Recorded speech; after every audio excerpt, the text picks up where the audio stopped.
जिंदाबाद, माननीय अखिलेश यादव जिंदाबाद, जिंदाबाद जिंदाबाद, माननीय अखिलेश यादव जिंदाबाद, जिंदाबाद जिंदाबाद, समाजवादी पार्टी जिंदाबाद, जिंदाबाद जिंदाबाद, आवाज दो, जिंदाबाद, आवाज दो, समाजवादी पार्टी जिंदाबाद, जिंदाबाद जिंदाबाद, अखिलेश यादव जिंदाबाद, समाजवादी पार्टी जिंदाबाद।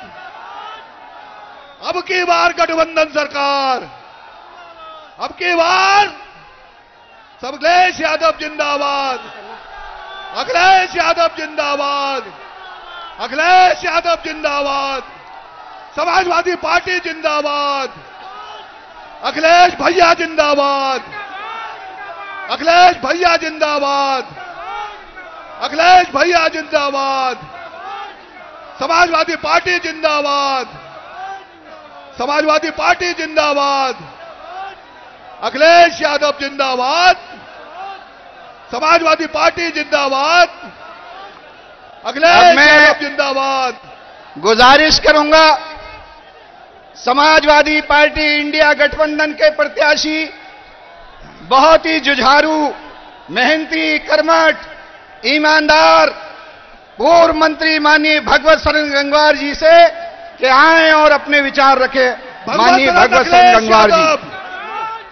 भगवत शरण अखिलेश यादव, भगवत शरण समाजवादी पार्टी, भगवत शरण समाजवादी पार्टी, भगवत शरण अखिलेश यादव। इस कार्यक्रम के अध्यक्ष और इस जिले के समाजवादी पार्टी के अध्यक्ष आदरणीय जगदेव सिंह जग्गा जी, पार्टी के अध्यक्ष, राष्ट्रीय अध्यक्ष आदरणीय श्री अखिलेश यादव जी, हम सबके नेता जिनकी पहचान पूरे विश्व में एक अलग तरीके की है, जो गरीबों और तनहा लोगों के मसीहा हैं,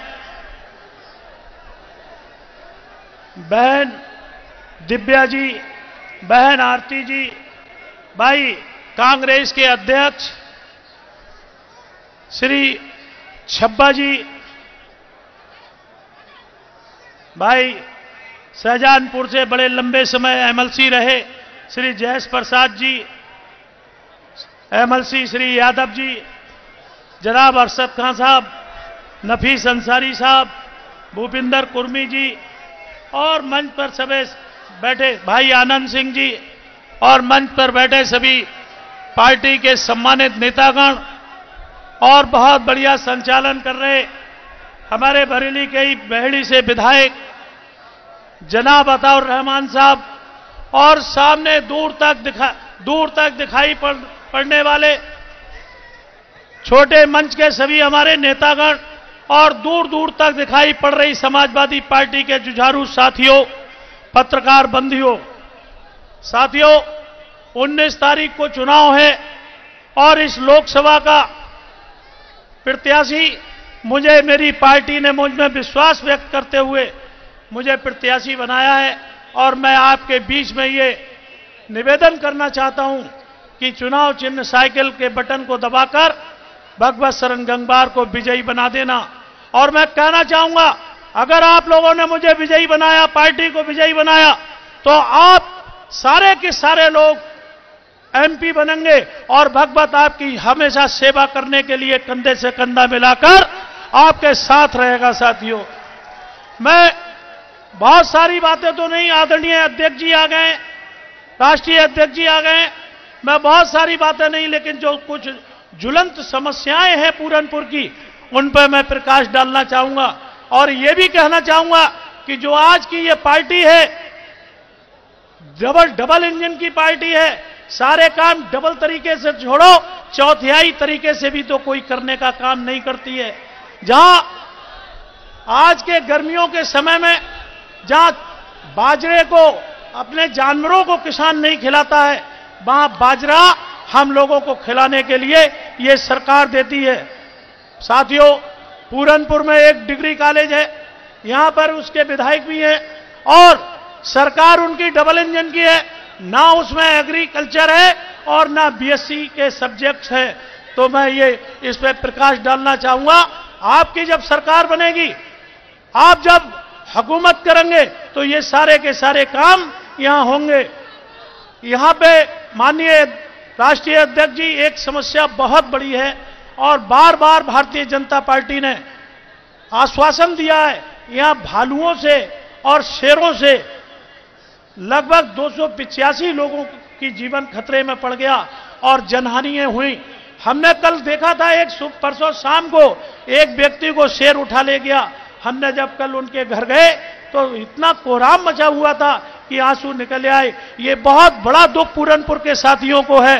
इस दुख को सुख में हम लोग बदलने का काम करेंगे। सीएससी ये बहुत बड़ा कस्बा है और बहुत बड़ा एरिया इस पूरनपुर को जोड़ता है। यहां पर कोई अस्पताल अच्छा नहीं है, मात्र सीएससी है। यहां 300 बेड के अस्पताल के लिए भी मैं आपसे निवेदन करता हूं, जब आपकी सरकार बनेगी या इंडिया गठबंधन की सरकार बनेगी तो दिल्ली से लाके यहां बनवाने का काम होगा। साथियों, और बहुत सी बातें हैं। एक पढ़ाई लिखाई के भी वो संसाधन नहीं है, तो एक यहां यूनिवर्सिटी, इंटर कॉलेजों की स्थापना की जरूरत है। मैं एक बात आप लोगों से और कहना चाहूंगा साथियों, ये जो चुनाव है, ये चुनाव एक तरफ आपका किसान का बेटा है और एक तरफ महलों में रहने वाले राजे महाराजे हैं। आप कैसे करके सामना सामना मुकाबला नहीं, लेकिन मैंने देखा है कि पूरनपुर के लोग बड़े जाबाज लोग हैं और अपने जैसे साथियों का मान सम्मान और इज्जत देने का काम करते हैं। कुछ चंद दिनों में ही आप लोगों की वजह से ये चुनाव बहुत ऊपर उठ गया और एक चर्चा सुनी जाने लगी। मैं आप लोगों से पूछना भी चाहता हूं कि हम लोग जीतेंगे? आवाज नहीं आई। अरे हम लोग जीतेंगे साथियों। अगर आपने एक किसान के बेटे के रूप में अगर एक राजा महाराजा को हरा दिया जो महलों में रहता है, तो मैं आप लोगों के साथ हर समय आपके हर सुख दुख में कंधे से कंधा मिला के खड़ा होऊंगा और हर अच्छाई और बुराई के साथ जहां आपकी लड़ाई लड़नी होगी अगुवाई मैं करूंगा। केवल आपको सहयोग देने की जरूरत है। जितने भी काम हैं वो सारे काम होंगे और हम लोग जीतेंगे। तो नहीं, अगर सरकार उनकी मान लीजिए बन जाती है तो हम लोग आंदोलन पे आंदोलन करके हम और आप लड़ाई लड़के ये सब जीतना शुरू करेंगे। आप लोग बहुत बड़ी मात्रा में एकत्रित हुए। आप लोगों को दिल की गहराइयों से स्वागत करते हुए आप सब लोगों को बधाई देना चाहूंगा कि आपने हमारे राष्ट्रीय अध्यक्ष जी को, अपने राष्ट्रीय अध्यक्ष जी को सुनने आप लोग आए। बहुत बहुत बधाई, बहुत बहुत धन्यवाद। जय हिंद, जय भारत, जय समाजवाद। एक बार जरा आवाज में आवाज डाल के अखिलेश यादव जिंदाबाद। बहुत बहुत धन्यवाद, बहुत बहुत धन्यवाद। अब इंतजार की घड़ियां खत्म हो गई हैं।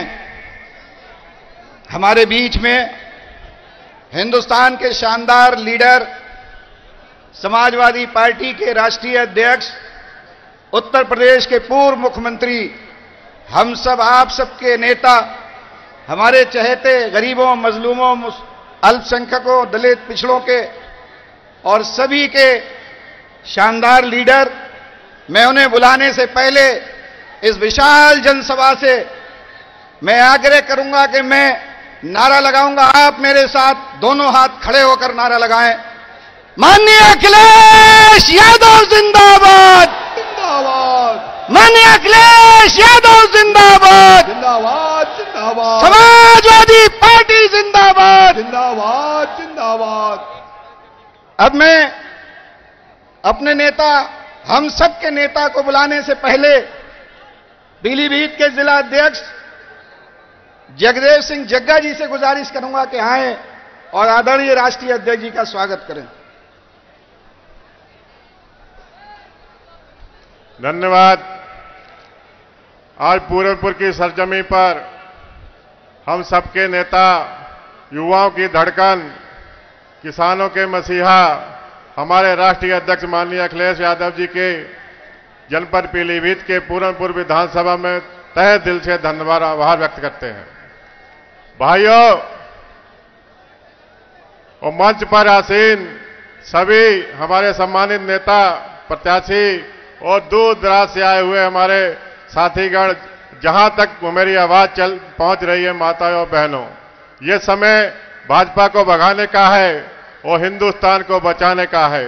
जहां एक तरफ भारतीय जनता पार्टी के लोग, भारतीय जनता पार्टी देश को बेचना चाहती है और इनको हम लोग यहां से उखाड़ फेंकने का काम करेंगे। कि मैं बहुत ज्यादा समय नहीं लूंगा, इतना ही कहूंगा कि हम सब एक हैं, एक साथ हैं और यहां जितनी ही संख्या है इससे ज्यादा संख्या बाहर है। और यहां के प्रशासन ने हमारे इस प्रोग्राम के लिए बहुत बाधाएं पहुंचाने का काम किया, क्योंकि जनपद पीलीभीत की सीट की आवाज यहां तक नहीं, दिल्ली से लेकर विदेशों तक जा रही है। और यही जो है आगाज है भारतीय जनता पार्टी को गिराने का। मैं यही अपनी वाणी को विराम देता हूं। जय हिंद, जय समाजवाद, जय भारत। और मैं माननीय जी का तहे दिल से धन्यवाद आभार व्यक्त करता हूं। इंतजार की घड़ियां अब खत्म हुई और एक बार फिर से जोरदार नारे लगाकर ये बताओ कि पीलीभीत लोकसभा हम लोग यहां बहुत वोटों से जिता रहे हैं।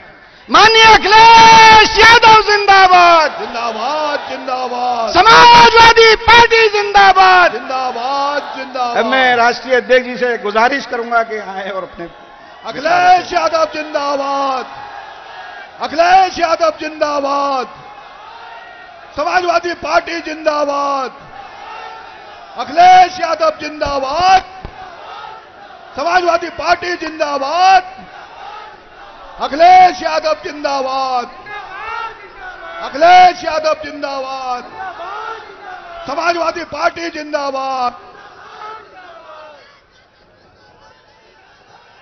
मंच पर हमारे साथ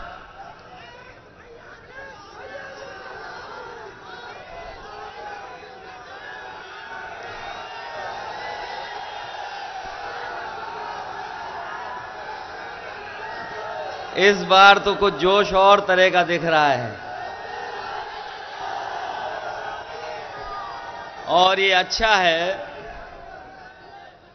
कि पीलीभीत का चुनाव पहले चरण में ही है और पहले चरण में ही हम लोग खुशखबरी सुनने जा रहे हैं।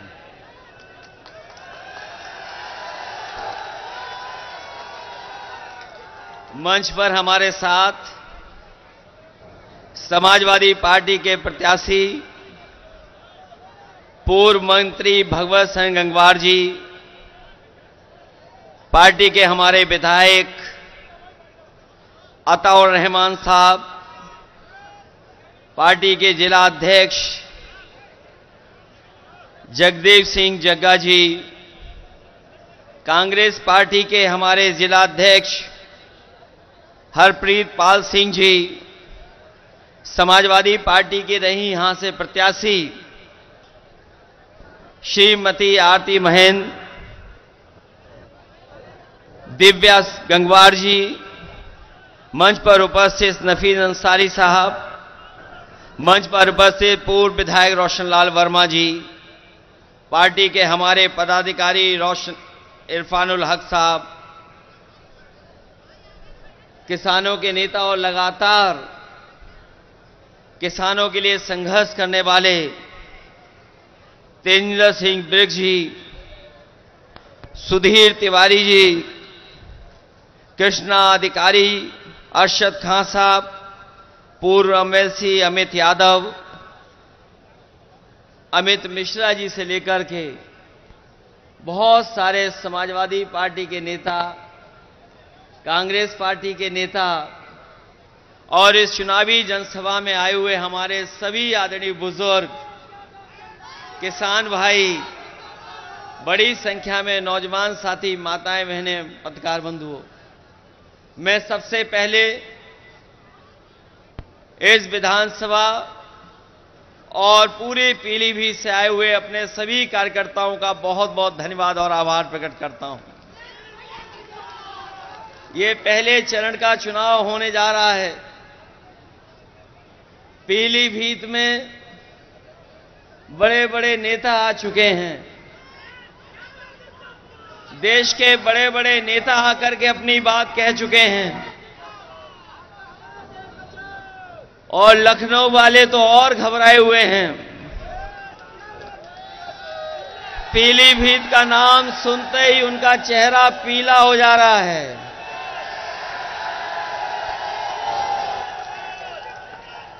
पीलीभीत का नाम सुनते ही भारतीय जनता पार्टी के तमाम नेताओं का चेहरा पीला हो जा रहा है। और ये इसीलिए हो रहा है कि यहां की जनता ने इस बार मन बना लिया है और समाजवादी पार्टी को ऐतिहासिक वोटों से जिता करके भेजना चाहती है। हमारे यहां किसान भाई हैं, ये जानते होंगे कि किसान भाइयों का आंदोलन पूरे देश में चला है। कोई ऐसा किसान नेता नहीं जो किसान आंदोलन से न जुड़ गया हो, और जो लोग दिल्ली या बाहर जाकर के आंदोलन नहीं कर पाए उनका भी समर्थन किसान आंदोलन में रहा। यहां के लोगों ने किसान आंदोलन को और मजबूत बनाने के लिए जो कुछ कर सकते थे और अपने सिख भाई इस आंदोलन को सफल बनाने के लिए जो भी अपना तन मन धन लगा सकते थे उन्होंने लगा करके इस आंदोलन को बढ़ाने का काम किया था। बीजेपी के लोगों ने 3 काले कानून लाए थे। वो काले कानून इसीलिए वापस हो गए थे कि वो किसानों की ताकत से घबरा गए थे। जो लोग किसानों की बात कर रहे थे, आप में से बहुत लोग जानते होंगे, जो किसानों के पक्ष में कह रहे थे उन्हें पीछे कर दिया। नौजवानों की बात जो उठा रहे थे उन्हें पीछे कर दिया। किसान की आवाज में अपनी आवाज को जोड़ करके आंदोलन को मजबूत कर रहे थे उन्हें पीछे कर दिया। और जो किसानों पे थार चला रहे थे, बताओ उन्हें सम्मान दिया सरकार ने कि नहीं दिया? बगल में ही आपने देखा है कि किसान आंदोलन को लेकर के यही तेजेंद्र बिर्क निकले थे, वहां पर उस आंदोलन को दबाने का काम किया था। कोई कल्पना नहीं कर सकता था कि थार से किसानों के आंदोलन को रोका जाएगा। कई लोगों की जान चली गई और ऊपर वाले की कृपा रही, भगवान की कृपा रही कि तेजेंद्र बिर्क हमारे जिंदा हमारे साथ हैं, अभी भी किसानों की लड़ाई लड़ रहे हैं। जो किसान आंदोलन को दबा रहे थे उन्हें सम्मान दिया जा रहा है, और जो किसान आंदोलन की बात कर रहे थे उन्हें तो सुनने में आया मंच पे भी जगह नहीं मिल रही है। कोई नया आया है प्रत्याशी जो कह रहा है कि हमें अगर पहले पता होता कि हमें चुनाव लड़ना है तो हम बंबई बना देते पीलीभीत को।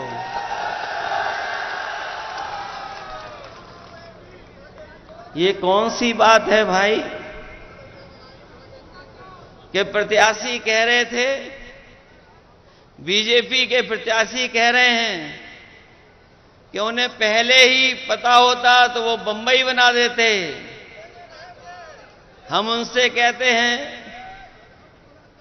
इसको बंबई मत बनाओ, बंबई का जो काम होता है थोड़ा वो ही करके दिखा दो यहां पर। वैसे तो हमारी बंबई शहर अर्थव्यवस्था की राजधानी है, अर्थव्यवस्था के लिए जाना जाता है, राजधानी अर्थव्यवस्था की। लेकिन वहां नाच गाना भी होता है, लोग उसके लिए भी बंबई जाते हैं। ये बीजेपी के प्रत्याशी कौन सा पीलीभीत बनाना चाहते हैं, इनके बारे में पता नहीं है आपको? ये कई दल घुमाए हैं, इनका मामला सेटिंग हो जाता तो दूसरे दल में भी चले जाते। बनने को तो कुछ और थे, बनाया तो कुछ और जाना था इन्हें, लेकिन इन्हें सड़क मंत्री बना दिया गया है। और सड़क मंत्री ही बनते बताओ कितने रुपए का घोटाला किया था, किसी को याद है? उत्तर प्रदेश के सब रिकॉर्ड तोड़ दिए थे। ट्रांसफर पोस्टिंग को लेकर के उत्तर प्रदेश के सब रिकॉर्ड टूट गए। तब इनके अधिकारी यूएसडी को हटाना पड़ा था। क्या पीलीभीत की सब सड़कें गड्ढा मुक्त हो गई हैं क्या? ये मंत्री जी बताएं, 40,000 करोड़ से ज्यादा, 40,000 करोड़ से ज्यादा पैसा गड्ढा मुक्ति में ये बीजेपी खर्च कर चुकी है। कहीं गड्ढे भर गए क्या? और जो काम समाजवादियों ने कभी किया था पुल सड़क को लेकर के, उनको भी ये सरकार पूरा नहीं कर पाई है। और अपनी जो योजनाएं चलाई गई हैं उनको भी पूरा नहीं कर पाई है सरकार। और चुनाव बाद पता नहीं कहां चले जाएंगे ये। जो मंत्री होता है उसका सांसद बनकर के दिल नहीं लगता है, इसलिए जानबूझ करके थोपा जा रहा है इन्हें कि पैसे वाले हैं, चुनाव लड़ लेंगे। पैसे वाला मामला है, उसमें चुनाव लड़ लेंगे। लेकिन यहां का किसान, यहां का गरीब, यहां का नौजवान बीजेपी के लोगों को सबक सिखाने जा रहा है। एक एक वोट देकर के समाजवादी पार्टी को जिताएगा। जब से ये दिल्ली वाले आए हैं, महंगाई तो बढ़ाई है, और महंगाई इतनी बढ़ाई है जिसकी आप कल्पना नहीं कर सकते। महंगाई बढ़ती चली जा रही है, चाहे वो डीजल हो, पेट्रोल हो, जरूरत के सामान हो, उन सबको महंगा कर दिया सरकार ने। 2014 से लेकर के 2024 का हिसाब लगाए महंगाई का, बताओ महंगाई कितना गुना बढ़ गई है। अगर हिसाब किताब लगाओगे तो महंगाई कई गुना कई चीजों की बढ़ी है। ये सरकार महंगाई नहीं रोक रही, और जब महंगाई रोकनी थी तो इन्होंने चंदा वसूलने का काम किया। आप में से पढ़ा होगा लोगों ने कि ये दावा करने के भ्रष्टाचारी बचेंगे नहीं, लेकिन भ्रष्टाचार बढ़ाने का काम कोई कर रहा है तो वो भारतीय जनता पार्टी के लोग कर रहे हैं। और ये नया तरीका निकाला है दिल्ली वालों ने। ये इलेक्टोरल बॉन्ड जो बनाए गए हैं, इलेक्टोरल बॉन्ड के माध्यम से बताओ वसूली हो रही है कि नहीं हो रही है? और ऐसी वसूली तो दुनिया में नहीं होगी। जिस कंपनी का कोई कारोबार नहीं, जिस कंपनी का मुनाफा कुछ भी नहीं, वो उस कंपनी से सरकार ने वसूला है पैसा। हम और आप लोग जानते हैं चंदे में क्या दिया जाता है, थोड़ा बहुत दिया जाता है। क्या चंदे में 1,000 करोड़ रुपए दिए जाते हैं? क्या चंदे में 500 करोड़ रुपए दिए जाते हैं? क्या चंदे में 300 करोड़ रुपए दिए जाते हैं?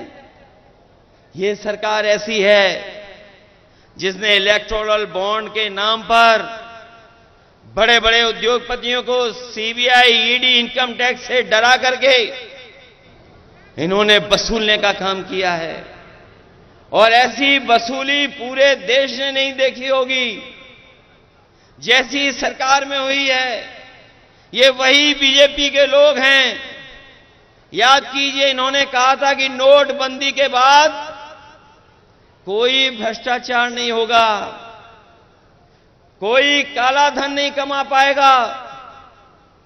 बताओ, ये इलेक्टोरल बॉन्ड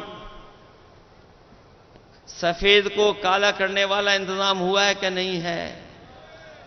काले को सफेद कर लिया कि नहीं कर लिया बीजेपी ने? नोटबंदी में भी किया और इलेक्टोरल बॉन्ड में भी कर लिया। इस सरकार ने जितना पैसा वसूला है उसकी वजह से ही महंगाई है। सोचिए कभी जिन उद्योगपतियों से ये वसूल लेंगे पैसा, क्या वो नहीं कमाएंगे मुनाफा? क्योंकि मुनाफा कमा रहे हैं इसीलिए महंगाई है, भ्रष्टाचार है इसीलिए महंगाई है। और इन सब चीजों के लिए कोई दोषी है तो वो भारतीय जनता पार्टी के लोग हैं। हम भारतीय जनता पार्टी के लोगों को कहना चाहते हैं, यही उत्तर प्रदेश है जिसने उनकी सरकार बनवाई। 14 में आए थे और 24 में चले जाएंगे। उत्तर प्रदेश के लोग अगर स्वागत अच्छा करते हैं तो जब विदाई करेंगे तो विदाई भी बड़ी धूमधाम से भारतीय जनता पार्टी के लोग करेंगे। इनकी गारंटी याद है आपको? ये बीजेपी की गारंटी नहीं है। जिस तरीके से इन्होंने कोरोना में थाली और ताली बजवाई थी, याद है कि नहीं याद है? इसी तरह की बीजेपी की गारंटी नहीं, ये घंटी है। इनकी घंटी याद है आपको? याद है कि नहीं याद है? किसानों की आय दोगुनी करेंगे। बताओ इनकी गारंटी पूरी हो गई क्या? हमारे नौजवानों से कहा कि हम 2 करोड़ नौकरी देंगे। बताओ बीजेपी की गारंटी पूरी हो गई है 2 करोड़ नौकरी की? जो गारंटी देते फिर रहे थे, इनकी सरकार में हर पेपर लीक हुआ है कि नहीं हुआ है? ये नौजवान जानते होंगे जो परीक्षा देने गए थे, बीजेपी के लोगों ने कहा कि हम परीक्षा कराएंगे, नौकरी दे देंगे, लेकिन कोई परीक्षा ही नहीं करा पाए। जो भी परीक्षा कराई उस हर परीक्षा का पेपर लीक हो गया। जो लोग पढ़े लिखे नौजवान जिन्होंने नौकरी के लिए पर्चा भरा होगा, परीक्षा की तैयारी की होगी, वो जानते होंगे कि एक परीक्षा नहीं, एक परीक्षा कैंसिल नहीं हुई है। इस सरकार में जितनी परीक्षा हुई सब कैंसिल हो गई। और कैंसिल का कारण क्या निकला? क्या पेपर लीक हो गया। पहली परीक्षा पेपर लीक, और एक परीक्षा का पेपर लीक नहीं हुआ है, न 2 का हुआ है, न 3 का, न 4 परीक्षा का, न 5 का, न 6 का। लगभग 9 या 10 परीक्षाएं हैं जिनका पेपर लीक हुआ है। बताओ ये उत्तर प्रदेश वाले मुख्यमंत्री कैसे हैं जिनका हर पेपर लीक हो जाता है? ये दूसरों की गीले होने की बात तो कर रहे हैं, लेकिन अपना पेपर लीक हो रहा उसके बारे में नहीं बोल रहे हैं। बताओ 9 परीक्षाओं के पेपर लीक हुए कि नहीं लीक हुए? और नौजवान इस हद तक निराश हुआ है। हमने एक नौजवान का सुसाइड नोट पढ़ा। वो नौजवान निराश हो गया, हताश हो गया। मेहनत कर करके उसने अच्छी डिग्री हासिल की, पढ़ाई पूरी की, लगातार उसने परीक्षाएं दी नौकरी को लेकर के, लेकिन जब उसे नौकरी नहीं मिली तो वह नौजवान ब्रजेश पाल उसने अपने सुसाइड नोट में लिखा कि ऐसी डिग्री का मैं क्या करूंगा जो डिग्री मुझे नौकरी नहीं दिला सकती। उसने डिग्रियां जलाई, अपने मां बाप और बहन से माफी मांग करके आत्महत्या कर ली। बताओ वो आत्महत्या करने वाले नौजवान क्या अब वापस आ सकता है कभी? वो इसलिए हताश और निराश हुआ कि सरकार नौकरी नहीं दे पाई। केवल एक नौजवान की कहानी नहीं है। एक बेटी जिसको ये पता लगा कि परीक्षा कैंसिल हो गई, जैसे ही उसे जानकारी मिली कि पेपर की परीक्षा जो दे करके आई थी वो परीक्षा कैंसिल हो गई, उसने अपने घर परिवार के लोगों को कुछ नहीं बताया और जान दे दी। तो ऐसा उत्तर प्रदेश बन गया है जहां पर छात्र नौजवान निराश होकर के आत्महत्या कर रहा है और ये सरकार वाले कह रहे हैं कि हमारा देश विश्व गुरु बनने जा रहा है। अगर विश्व गुरु बनेगा हमारा देश तो क्या 80 और 90% हमारे नौजवान बेरोजगार होंगे क्या? 80 से 90% नौजवान आज बेरोजगार हो गया है और जो नौकरियां भी मिल रही हैं वो पूरी नौकरियां नहीं हैं। कभी कॉन्ट्रैक्ट पर, कभी ठेके पर, कभी आउटसोर्स से नौकरी मिल रही है। हम अपने नौजवानों से कहना चाहते हैं, समाजवादियों को जिताइए, ये आउटसोर्स और कॉन्ट्रैक्ट पे नौकरी नहीं मिलेंगी, आपको पक्की नौकरी देने का काम समाजवादी लोग और इंडिया गठबंधन के लोग करेंगे।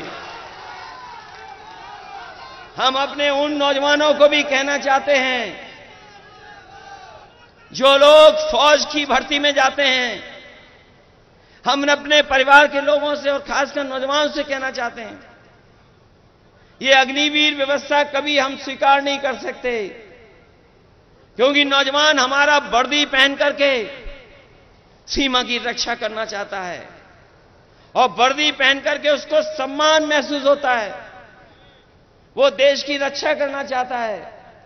ये 4 साल की नौकरी से न हमारे नौजवान का सम्मान बन रहा है और न ही सीमा को कोई मजबूत फौज मिल रही है।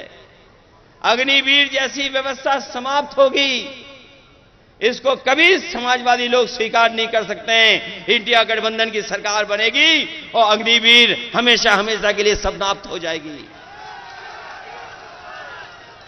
मैं जानता हूं कि ये हमारे उत्तर प्रदेश की पुलिस जो खाकी वर्दी पहनती है, ये भी कभी कभी हम लोगों को डराती है। ये हमारे कार्यकर्ताओं को डराने लगती है। ये इसलिए डरा रहे हैं क्योंकि अभी इनकी पक्की नौकरी है। ये बीजेपी वाले आ गए तो अभी तो 4 साल की फौज की नौकरी की है, इन खाकी वालों की 3 साल नौकरी होगी। 3 साल से ज्यादा नौकरी नहीं कर पाओगे। बताओ ये किसके साथ खड़े होंगे जब इन्हें पता लगेगा कि इनकी तो नौकरी केवल 3 साल की है। फौज की नौकरी कितने साल की? और अगर इनकी नौकरी इन्होंने बीजेपी वालों ने कर दी 3 साल की, तो ये क्या करेंगे जाके घर पर? इधर हमें पता है खेतों को बचाने के लिए बहुत जानवर घूम रहे हैं, सड़कों पर जानवर, गांव में खेती में जानवर और पीलीभीत में तो जंगली जानवरों से किसान परेशान है। हमारे देश के और प्रदेश के बड़े बीजेपी के नेताओं को सब पता रहता है, लेकिन उन्हें यह नहीं पता है कि पीलीभीत में लगभग 300 किसानों की जान जा चुकी है, गरीबों की जान चुकी है। बताओ जान गई है कि नहीं गई है जानवरों से? जंगल से जानवर आ रहे हैं, कभी खेत का नुकसान कर रहे हैं, कभी हमारे आम लोगों का नुकसान कर रहे हैं, जान ले रहे हैं। और एक बात तो ऐसा वीडियो वायरल हुआ था, हमने देखा था कि दीवार पर टाइगर घूम रहा था और पीलीभीत के लोग उसे रोक रहे थे। ये बीजेपी वालों को नहीं पता है। क्या बीजेपी की गारंटी में था? ये नहीं था। मुझे याद है 2022 के चुनाव में देश के प्रधानमंत्री कह के गए थे कि बीजेपी की सरकार बना दो, हमने ऐसा इंतजाम किया है, ऐसा अच्छा ठोस योजना बनाई है कि 15 दिन के अंदर जानवर की समस्या का समाधान कर देंगे। बताओ सरकार बने कितने दिन हो गए हैं? अब तो 7 साल हो गए उत्तर प्रदेश की सरकार के, दिल्ली वालों के 10 साल हो गए। बताओ 17 साल का हिसाब किताब लोगे कि नहीं लोगे आप लोग?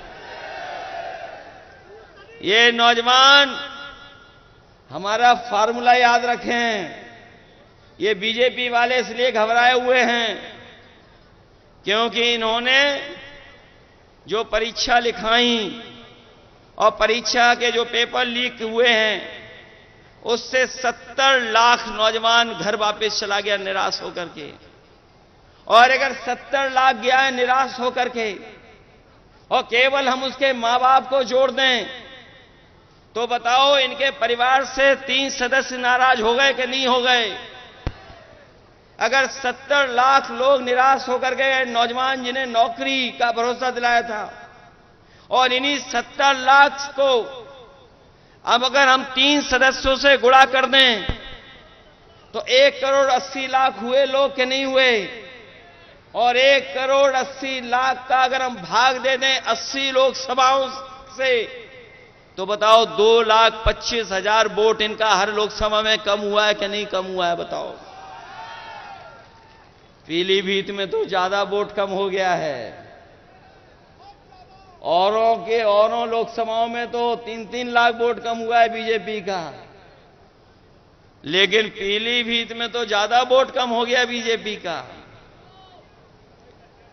अभी तक तो हमें यही पता लग रहा है लखनऊ में कि इस बार पीलीभीत में साइकिल चल रही है, इंडिया गठबंधन जीत रहा है। ये पीलीभीत हमारी बांसुरी के लिए भी जाना जाता है। ये बात तो प्रधानमंत्री जी भी जान गए कि बांसुरी के लिए जाना जाता है, लेकिन पीलीभीत की जनता तो तब चैन की बंसी बजाएगी जब भारतीय जनता पार्टी यहां से जाएगी। चैन की बंसी तभी बजेगी कि नहीं बजेगी? ये याद रखोगे कि किस तरह नुकसान किया इन्होंने।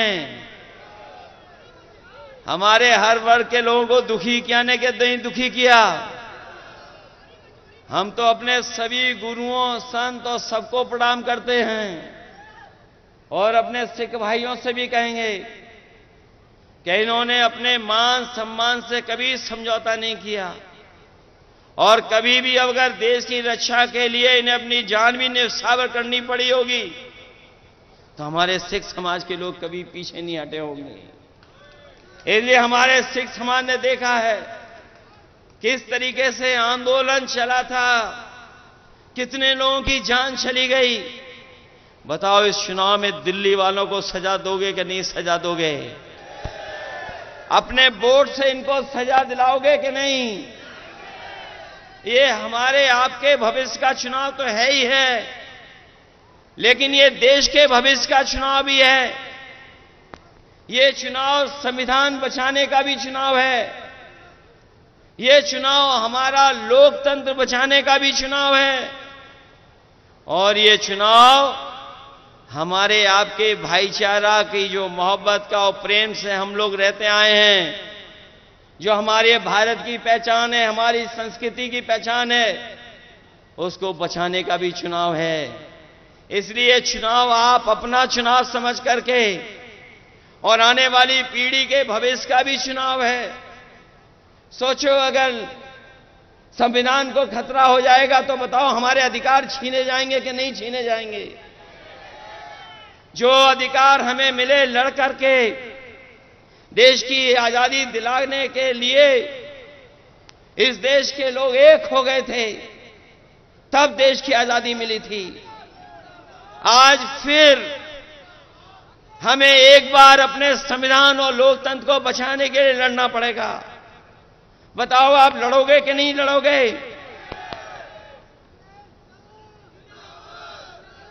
ये लड़ाई कोई छोटी लड़ाई नहीं है। बताओ हमारे किसान भाइयों, एमएसपी के लिए लगभग 1000 किसानों की जान गई कि नहीं गई? बताओ आप।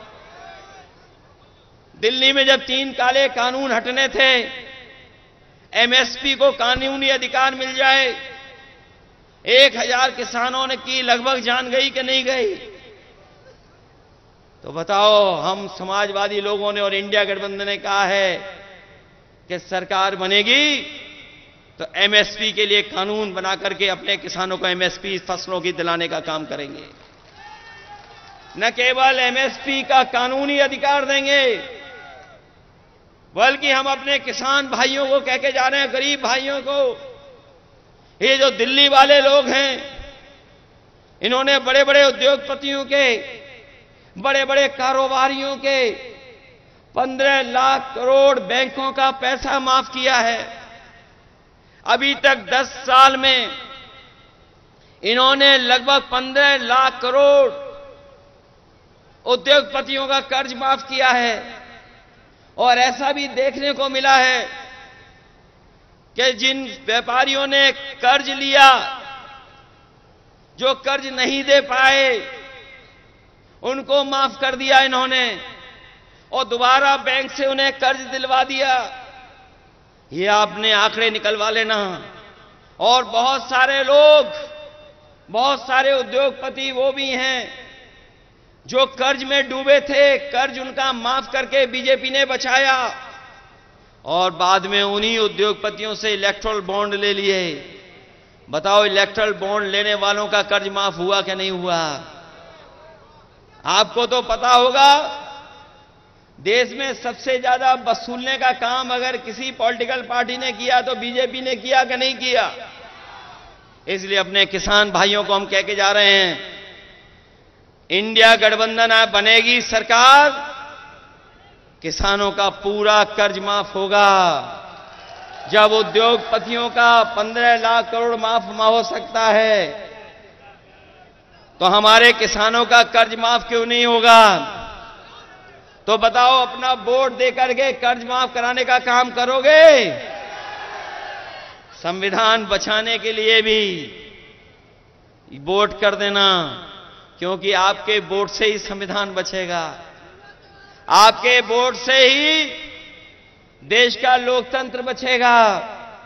आपके वोट से ही किसान खुशहाल होगा। आपके ही वोट से नौजवान को नौकरी मिलेगी। आपके ही वोट से आरक्षण बचेगा। और हम फिर कहते हैं, एनडीए को कोई हराएगा तो हमारा ये पीडीए परिवार हराएगा। ये जो पीडीए परिवार बैठा है, यही एनडीए को हराने का काम करेगा।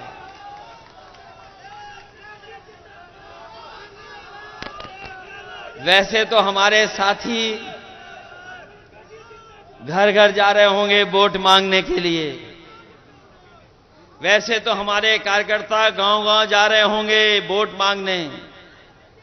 बताओ, गांव गांव जाओगे वोट मांगने कि नहीं जाओगे? हर घर वोट मांगने जाओगे कि नहीं जाओगे? हमारा आपसे निवेदन है, हमारा आपसे अपील है, हमारी आपसे प्रार्थना है। बताओ, भारतीय जनता पार्टी का जो लूट और झूठ का प्रचार है, उसका घर घर प्रचार करके बताने का काम करोगे कि नहीं करोगे? बताओ, बीजेपी झूठ बोलती है कि नहीं बोलती है? इलेक्टोरल बॉन्ड से लूट की है कि नहीं की है? तो ये झूठ और लूट का प्रचार करोगे घर घर के नहीं करोगे? और अपने वोट से लोकतंत्र को बचाओगे? ये हमारे देश के प्रधानमंत्री कैसे हैं? ये कहते हैं ये इंडिया गठबंधन नहीं है। कौन सा गठबंधन है? क्या कहते हैं? इंडिया गठबंधन का क्या कहते हैं? बताओ, जिन्हें इंडिया कहने में ही शर्म आती हो। ये इंडिया गठबंधन है, ये इंडी गठबंधन नहीं है। बताओ, हमें बीजेपी को ये भी सिखाना पड़ रहा है। हमारे गठबंधन की जो INDIA है, ये इंडी नहीं है, ये इंडिया गठबंधन है। और ये इंडियाई गठबंधन है जो पीडीए परिवार को साथ लेकर के एनडीए का मुकाबला कर रहा है। और हम कह के जा रहे हैं, जो कह रहे हैं 400 पार, इस बार यूपी से जाएंगे हार। ये 400 पार नहीं, ये 400 हारने जा रहे हैं। और अगर ये 400 जीत रहे होते तो बताओ इतने घबराए हुए होते ये घबराए हुए हैं कि नहीं घबराए हुए हैं? और इसलिए घबराए हुए हैं कि दिल्ली के मुख्यमंत्री को जेल भेज दिया, झारखंड के मुख्यमंत्री जी को जेल भेज दिया। बताओ जेल भेज दिया कि नहीं भेजा है? और अगर 400 पार हो रहे होते तो सब ऐरे गहरे नत्थु खैरों को अपनी पार्टी में शामिल कर रहे हैं। अभी सुनने में आया है बरेली में कोई माफिया को भी शामिल कर लिया, जिनको ये महाराष्ट्र में भ्रष्टाचारी कहते थे। बताओ इन्होंने अपनी पार्टी में ले लिया कि नहीं ले लिया? जो इन्हें दिन रात गाली देते थे उन्हें ले लिया कि नहीं ले लिया अपने साथ? उत्तर प्रदेश में भी ऐसे कई दल थे, सुबह से शाम तक बहुत बुरा भला कहते थे बीजेपी को। और हमारे नौजवान तो जानते होंगे यूट्यूब चलाना, सोशल मीडिया पे समय गुजारना जानते हैं। इनके जरा पुराने वीडियो निकाल लो, बताओ कितना बुरा भला बीजेपी को कहते थे। और दुख तो इस बात का है कि हमारे प्रेस के लोग भी चुप हैं, क्योंकि प्रेस के लोगों को भी दाना मिल जाता है, तो जैसा दाना वैसा इनका गाना। बताओ है कि नहीं है? इलेक्ट्रल बॉन्ड पे कोई बहस नहीं। एक आध चैनल है जिसमें बहस हो रही है, एक आध चैनल है उसमें बहस हो रही है। जब आपके साथ ये भी नहीं है और जो यूट्यूबर साथ हैं उनको बैन लगा रहे हैं, कभी झूठा मुकदमा लगा देते हैं। हमारे पत्रकार साथी भी अगर सच दिखाना चाहेंगे, अगर दिन में सच दिखाया तो रात में इनके पास पुलिस पहुंच जाती है। बताओ पहुंच जाती है कि नहीं पहुंच जाती है? देखो हमारे प्रेस के लोग भी सहमत हैं हमसे। ये हालत पैदा हो गई है, इसलिए सावधान रहोगे कि नहीं रहोगे? सावधान। अपना बूथ बचाओगे कि नहीं बचाओगे? प्रचार करोगे झूठ का क्या नहीं करोगे? बीजेपी के झूठ का। और बीजेपी की लूट को बताओगे कि नहीं बताओगे? बीजेपी की यही पहचान है, झूठ और लूट। इसके अलावा इन्होंने कुछ नहीं किया। पिछले 10 साल में केवल झूठ बोला है और लूटने का काम किया है। इनको बताओ हराओगे इस चुनाव में कि नहीं हराओगे? इसलिए ये मौका मिला है हम सबको, हम आपको सबको मौका मिला है लोकतंत्र बचाने का, लोकतंत्र के साथ साथ संविधान बचाने का, और साथ साथ अपने अन्याय से मुकाबला करने का। ये बीजेपी के लोग पूरे उत्तर प्रदेश और देश को पीछे ले जा रहे हैं। लोग कहते हैं कि हम दुनिया में कहां पहुंच गए हैं, लेकिन अगर दुनिया की गरीबी के पैरामीटर्स अगर हम देखें तो गरीबी में हम कई देश जो हमारे पड़ोसी हैं उनसे भी नीचे जा रहे हैं। हम महंगाई में भी उन देशों के मुकाबले पीछे चले गए, बेरोजगारी में भी पीछे चले गए, और दुनिया में सबसे ज्यादा कर्ज अगर किसी देश के ऊपर है तो वो भारत पर है। बताओ अगर कर्ज वाला देश होगा तो क्या दुनिया में हमारा पहचान बनेगी क्या? इसलिए आपको सोचना होगा, इस देश को बचाने के लिए आपको करना पड़ेगा। इसीलिए मैं आप सबसे अपील और निवेदन करने आया हूं कि समाजवादी पार्टी के एक मजबूत प्रत्याशी हैं भगवत सिंह गंगवार, इनकी मदद करने का काम करना है।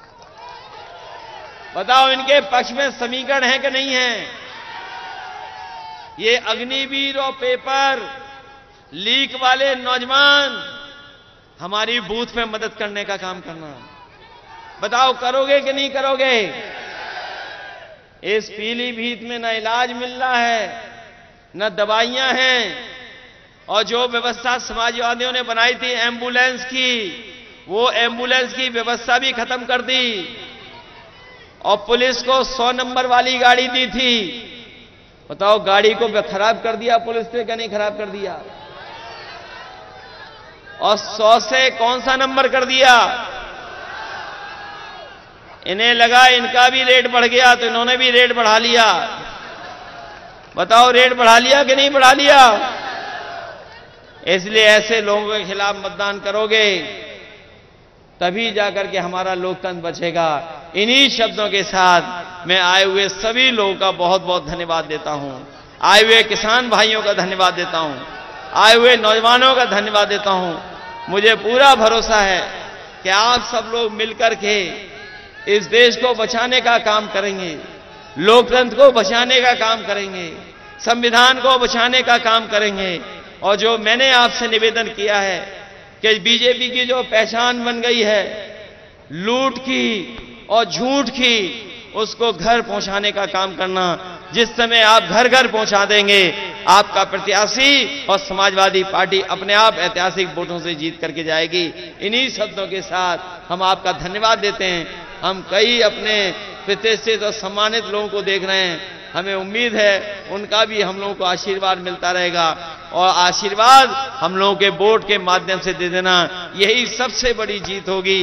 जो लोग उत्तर प्रदेश में आए हैं 14 में, वो 24 में जा रहे हैं। जब विदाई हो तो पीलीभीत से भी बड़ी धूमधाम से विदाई हो इन लोगों की, लाखों वोटों से हरा करके भेज देना। आप सबका बहुत बहुत धन्यवाद और बहुत बहुत आभार प्रकट करता हूं।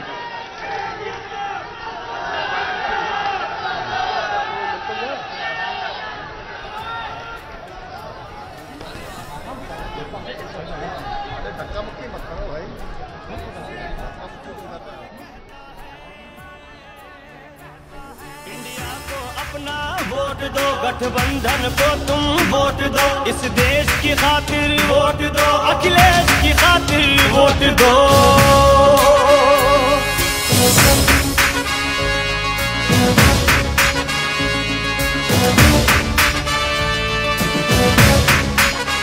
किसी की गुंडागर्दी है, किसी की इज्जत लुटती है, किसी पर दोष साबित है, किसी पर छुरी चलती है।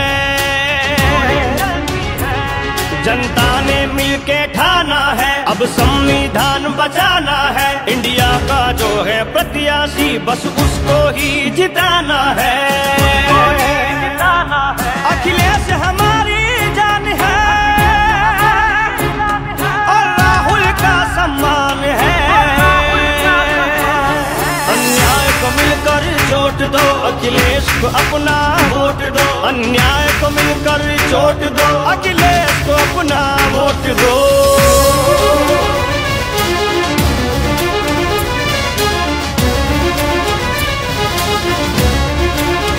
कभी तो नोटबंदी है, कहीं शहनाई रोती है अपना देश खतरे में अगर महंगाई बढ़ती है। क्या उल्टा है, क्या सीधा है, क्या बेचा क्या खरीदा है, जनता को हिसाब देना है, अब तुमको जवाब देना है। इस बार ये सबने ठाना है,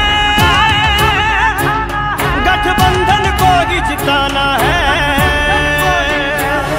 इंडिया को अपना वोट दो, गठबंधन को तुम वोट दो, इस देश की खातिर वोट दो, अखिलेश की खातिर वोट दो।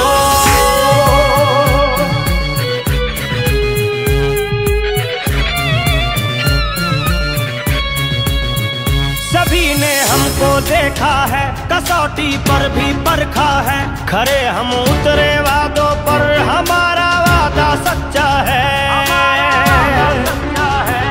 हम आरक्षण के साथ हैं, हम लोहिया मुलायम के हाथ हैं, हम पीडीए के रक्षक हैं, अम्बेडकर के जज्बात हैं। हम लोकतंत्र में रहते हैं और इसीलिए तो कहते हैं इंडिया को अपना वोट दो, गठबंधन को तुम वोट दो, इस देश की खातिर वोट दो, अखिलेश की खातिर वोट दो।